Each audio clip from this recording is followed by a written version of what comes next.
cette année-là, c'était la réflexion sur le premier sommet socio-économique.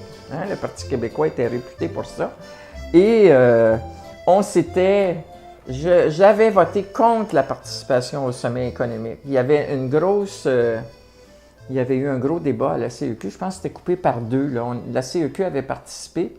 Je m'étais rallié, mais j'étais au départ parce que je trouvais que c'était une opération avec beaucoup d'autres dirigeants syndicaux à la CEQ ou dirigeantes syndicales.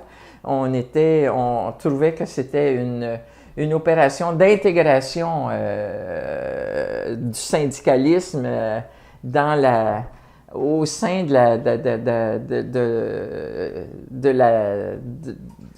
l'État, si on peut dire. La main tendue et l'œil ouvert, c'est ce qu'on disait.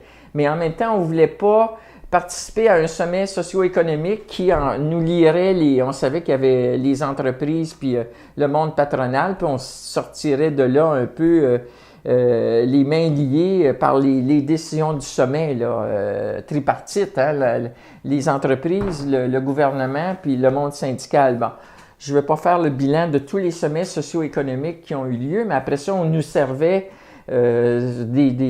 d'avoir participé, puis d'être d'accord avec les coupures de services, d'être d'accord avec un budget équilibré. Tu sais, ça commençait là, dans les années 80.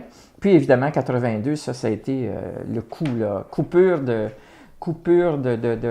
salaire, coupure dans les rentes de retraite là, non indexées. Et c'est très présent là, dans les préoccupations des retraités du secteur public, cette affaire-là, actuellement.